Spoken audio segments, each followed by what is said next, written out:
All right, hey guys, we are back and we are going to be doing a Q&A session on the Silverado 2026, 2025, whatever year you want, but the Chevy Silverado 1500 truck is what we're going to be talking about today. However, I happen to drop my Post-it note between my seats and I cannot get it. I'm driving. So, but I did just write all this stuff down, so I'm pretty sure I have your questions kind of like memorized right here, but I'm not stopping to try and get out and fish that truck out like you see here. I don't really have a lot of places to pull over here anyway. So, that's kind of the wheel or how we're going to run it. But first question that we get on it all the time, the 2-speed transfer case. Always on the 2-speed transfer case for a single-speed transfer case. If you buy a Silverado and you do not get a Z71 or a Trail Boss edition, Trail Boss automatically gets you Z71. But if you don't get that, then you get the option of having a single speed transfer case. What that means is no 4-low ratio. Still 4-wheel drive, but no 4-low. And for many people, that's a benefit to not have to deal with the 4-low, to deal with the extra issues that could possibly come from that, from having to take the time, every few months to get off-road, get into 4-low, use it so you don't lose it, and all the stuff that comes with it. Many people, the vast majority of people, will never use 4-low. Chevy decided to save the people a few $100 and give you the option of not having 4-low if you don't want it. It eliminates the whole transfer case. You don't need it. Okay, or the second gear in a transfer case. It's much simpler that way. You get a 4-high, and you get a two-wheel drive high, and you get 4-auto. 4-auto is something we'll talk about in a minute. But if you want 4-low with a Chevy, you need to buy the Z71 package or a Trail Boss package or a ZR2 package to get 4-low.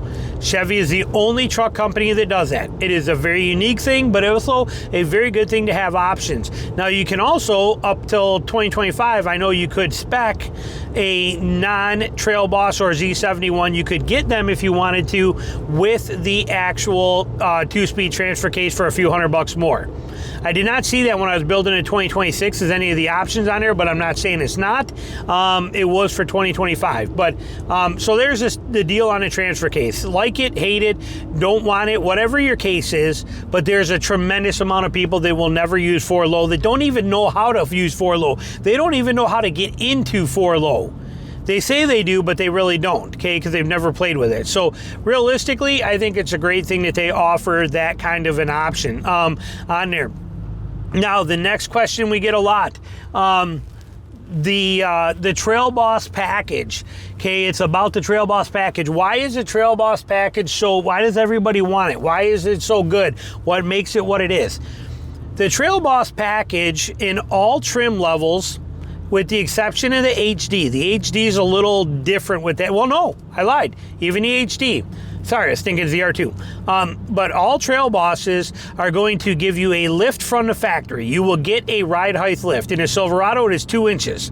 In the Colorado, it is 2 inches. So you're getting, and I think it's even a 1 or 2. I know it's over 1, but it might be 1.5 or 2 in the HD truck too. But the Trail Boss is going to give you a lift from the factory. It is going to give you the off-road tires, all-terrain off-road type tires right off the bat, straight to go off the get-go. You're going to get skid plates, and you're going to get the G80 rear locker, and that's basically what it boils down to. And you're getting the 4-low transfer case. That is the beauty of the system. And it's affordable. It's not an expensive trim. And it looks really good, and it's got the off-road grit. It is not a ZR2. It is not even in the same realm of a ZR2. It is not even in the same state as a ZR2 is. A ZR2 is a completely different animal with its electronic front and rear lockers. Don't be fooled. We'll talk about the G80 in a minute. Okay, it's another big one you guys have questions on. But the Trail Boss is a very affordable package, especially because you can get it based on a custom trim, or in the Trail Boss, in the Colorado, the Trail Boss is based on a work truck trim. So they are very simple trims, and that is a beautiful thing. No frills, no bells and whistles, just incredibly good looks, very powerful stance, very capable truck for affordable price. That's where the Trail Boss straight up shines, okay?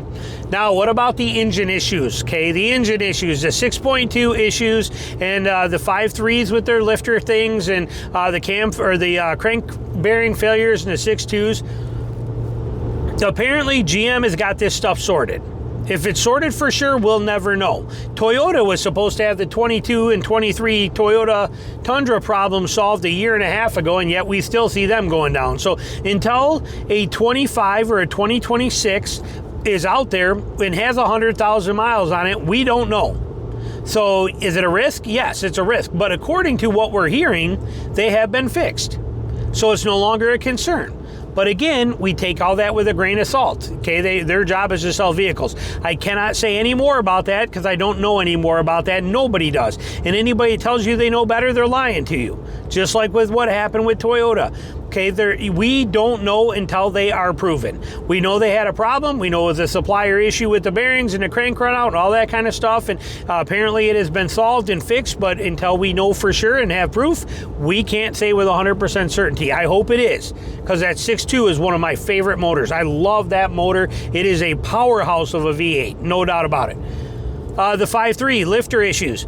Is it fixed? We hear this question all the time. Did they fix the lifter issue? They never fixed anything. There was never even an issue to be fixed. It's a small amount of them that have a problem, and it is something that we consider, what's the word I heard?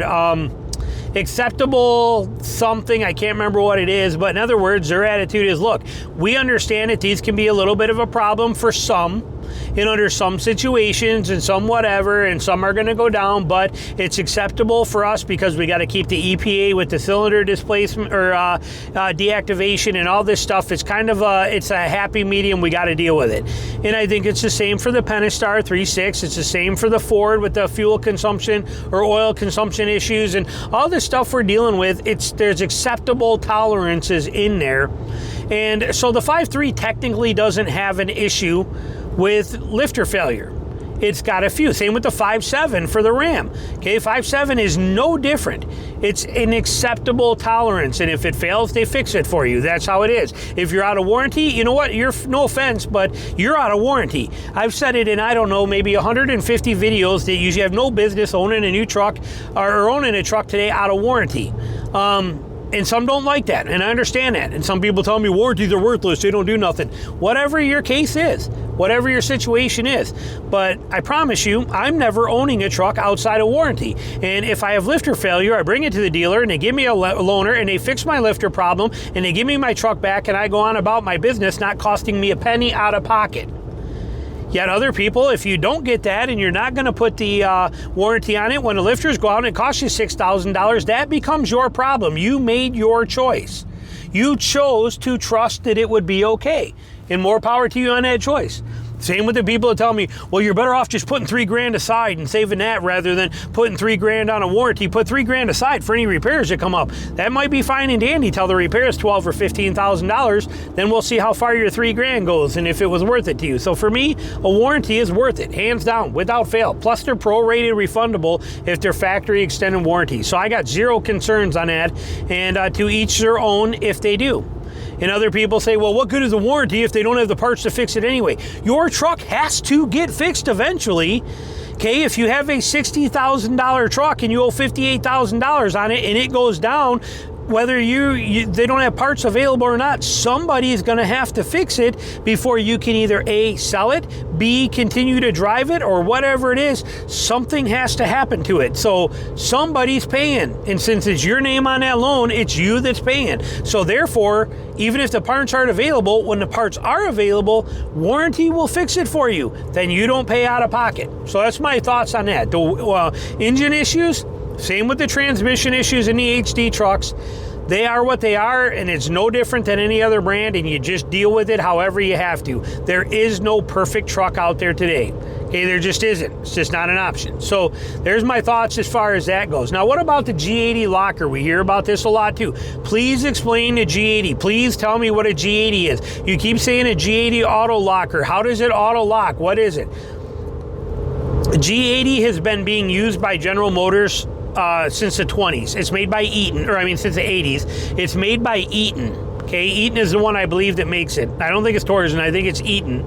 And what we have here is you have a limited slip differential that fully engages in there with this lock up. But what happens is when you start to get wheel spin, like if you're driving on snow, ice, sand, mud, whatever it is, when one wheel breaks free and it starts to spin, that sets the torque parameter for the other one in all trucks in open differential. So you're not going anywhere.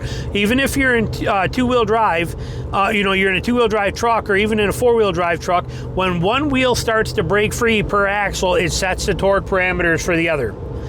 Well, that's where a rear locker comes in handy. Even if one wheel in the back starts to lose traction, the other one gets 50% of the torque coming from the engine, regardless of what the spinning wheel does, and that one, it still has traction, can move you forward. A open differential, when the one that spins starts to spin, that sets all the power. Put it simple, all the power goes to that wheel and the other one sits there. The one that has traction can't do nothing. It doesn't get enough power to pull you free because the spinning wheel gets all the power in an open differential, basically. So you put that into perspective. Now what happens with a G80 is in that rear end, when the spinning wheel, when you're stuck, that spinning wheel hits 100 RPMs. It spins 100 times per minute around that wheel. When it hits that point, gears inside of there jam. Clutch pack moves gears and gears lock up, and now both axles are now locked together from left to right, and all of a sudden, boom, like that, literally, boom, like that, and then that other wheel with traction gets the power. At 100 RPM, a shift in a differential housing goes foop and locks them axles together. Boom, now that other wheel starts spinning. Boom, you launch forward and now you're going. And it is now you have both wheels locked together. That is how a G80 works. The beauty of it is you never have to touch a button. You don't have to activate it. You don't have to do nothing. It's just always available and ready to go if you need it, like a limited slip rear end is. And it's a beautiful, beautiful thing. The downside is it requires 100 RPM of wheel spin, so you could be digging your own hole, you could be trenching things out. It's very abrupt. You cannot use it smooth and controlled. It is a brute force type tactic, but it is a very good one. And they give it to you for free in a lot of trucks, where lockers are a lot harder to come by in many trucks today. Actually, they're getting easier now. There's a lot of them putting lockers in, but that is how the G80 works. And it's no maintenance, it's low problems. It's just there, but it is a hammer rather than a scalpel when it comes to its use and how it's done. Very brutal, very blunt, very abrupt, very blunt force kind of thing, and that's not always good. That's kind of the downside to it, but it's always on and it's always working for you. So if you hit a hole and it's deeper than you thought and you start getting stuck in the mud and trying to get out and you're giving it gas, that wheel starts spinning, that G80 is going to kick in and work for you, rather than you trying to figure out how to engage a locker in that, having to come to a stop, put it in a different gear, 4 low, anything you got to do. No, this G80 is always on and working. 2-wheel drive, 4-wheel drive, 4 high, 4 low, it's always there for you. So that is the beauty of how that G80 works. And like I said, GM has been using it since the 80s, and it performs absolutely flawlessly. All right, sorry, we missed our turn. We had to turn around there. And then the next one we're going to talk about is 4Auto. More questions on 4Auto than I get on anything else that relates to GM. And the reason we get it for GM is because GM's the only company out there that gives 4Auto out like candy on Christmas or on Halloween. They give you so many options for 4Auto from GM on all their vehicles, and on every trim level almost you can get 4Auto, where like Ram you got to go to a Bighorn, Ford you probably got to go to like a super duper King Platinum Ranch, Premium Lariat, something or another, some stupid $100,000 something. I'm exaggerating, but Ford is super stingy with it. Ram is not that stingy, but pretty stingy, and GM gives out 4Auto like candy. So if you have a GM and you got 4Auto, when do you use 4Auto? What is it? Well, 4Auto is a safety feature for bad roads. It is not an off-road mode. Okay, don't think it is for a second. If you're off-road, put it in 4-wheel drive, okay, 4 high, and use it to your advantage. But 4Auto is a safety feature for the driving in the roads. 2 different ways to look at it. One is if the roads are bad. Rain-covered roads are not slippery. Okay, wet pavement is not considered slippery to be using 4 high in. Okay, that just means slow down a little bit and don't drive crazy. Okay, but slippery is ice, snow, things of that nature, where it's slippery, loose surfaces. And well, in the wintertime though, we get a lot of these situations where you get mixes. You'll get patches like this where it's dry, and then up there underneath an overpass, you got all the ice. And then up a little further underneath where these trees hang over, there's a lot of ice there. Up a little further, there's an open field, and where the snow's been drifting across the road, and now that's covered with snow. You get intermittent slippery spots, these places that you just don't know, or black ice here and there. When you get this mixed view of dry, not dry type pavement, that's where 4Auto shines, because you just slap it in 4Auto and you leave it. And now if the wheel starts to slip, if a rear wheel, because you're gonna be in two-wheel drive, in 4Auto you're in two-wheel drive, but if the computer senses that wheel slip even a smidge, it'll instantly use clutches to engage the front end, and now you have four-wheel drive to save you. So you won't even feel it. It happens so quick. And it's going to keep you safe, and it's a beautiful thing. So that's the beauty of it. It is a safety feature for crappy roads. If the roads are completely snow covered and you got 3 inches of snow on the ground, me personally, I'm going straight to 4. I'm going to 4 high. But 4Auto is for that intermittent stuff. Now also, if you're not a truck guy or your wife isn't into this stuff and understand four-wheel drive systems and all this kind of thing, and how you're not supposed to turn on hard pavement when you're in 4 high, and all these things that come along with knowing how trucks work and how four-wheel drive systems work, if you or your spouse is not one of them and you just like to get in, hit the gas pedal and go, put it in 4Auto. Like for example, in say Michigan, where I lived in northern Michigan most of my life, you could slap that thing in 4Auto in middle of November and leave it in 4Auto until May when it's nice out and the weather and the roads are done, and just drive it that way all the time. And what will happen is it'll keep you in two-wheel drive until it senses any slippage, and during that slippage it'll kick it into four-wheel drive for you, get you through that, and when it realizes that the problem is past, it'll go back into two-wheel drive, and then it'll repeat the process over and over again anytime it's needed to. 4Auto is a beautiful thing.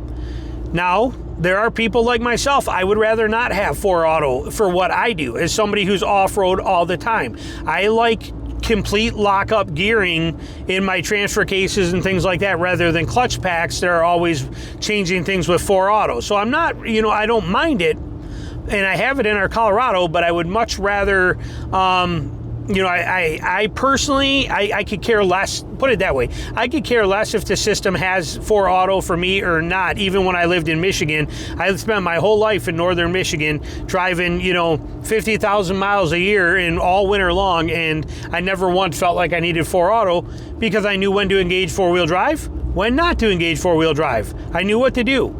4Auto takes all that guesswork out of it. It takes all that experience and knowledge that you should have or need to have to do that stuff out of the equation, and it just makes life simple. You just hit the button and you never worry anymore. So there we go, and there'll be more. I'll do more of these Q&As on these kind of trucks. But we're already got, what are we at? We're almost 20 minutes in. We're gonna end this one here, and but any more questions you got on them, put them down below. Like I said, these are kind of fun for me to do, and they eat up some of my drive time. I know the format is just randomly talking in a car, but it sounds like you guys are enjoying them, and they're just kind of bonuses for me to be able to do some of this stuff. So I appreciate you watching. Questions, comments, put them below, and we'll talk to you soon.